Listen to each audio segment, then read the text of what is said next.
வணக்கம் நண்பர்களே! டாக்டர் மாலிங்கம். இன்னைக்கு நான் உங்கள்ட்ட ஷேர் பண்றது ஒரு கிளினிக்கல் எக்ஸ்பீரியன்ஸ். நம்ம கிளினிக்கு ஒரு 10 வயசு மதிக்கத்தக்க ஒரு தம்பி வந்தாரு. வந்துட்டு அவங்க அப்பாவோட ஒரு சேட் ஸ்டோரி சொல்லிட்டு போனாரு. எனக்கு ரொம்ப வருத்தமா இருந்தது. அதனாலயே நான் இத ஷேர் பண்றேன்.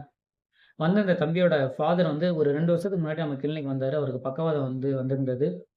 ஹெமிப்ளீஜியாவுக்கு நல்ல ட்ரீட்மெண்ட் எடுத்து, நல்ல இம்ப்ரூவ்மெண்ட் ஃபேஸ்ல தான் இருந்தாரு. ஒரு ஃபேமஸ் நியூராலஜிஸ்ட்டோட கைடன்ஸ் படி தான் அவர் நல்லா போயிட்டு இருந்தாரு. நம்மள்ட்ட எக்ஸெல் தெரப்பி எடுத்துட்டு இருந்தாரு.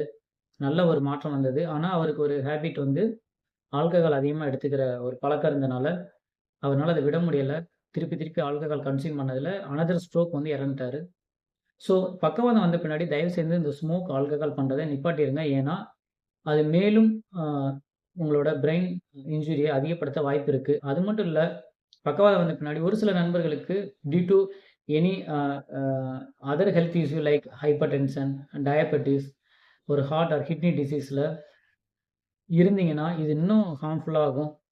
உங்க ரெக்கவரி ஃபேஸ மேலும் மேலும் பாதிக்கிறதா இருக்கும்.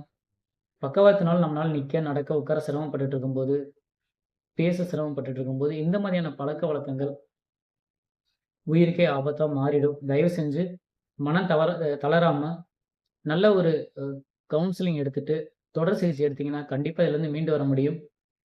இது பயமுறுத்துறதுக்காக இல்ல. இது ஒரு சோசியல் அவேர்னஸாவே நீங்க எடுத்துக்கலாம். பக்கவாதம் வந்த உங்க நண்பர்களுக்கு இந்த வீடியோ ஷேர் பண்ணுங்க.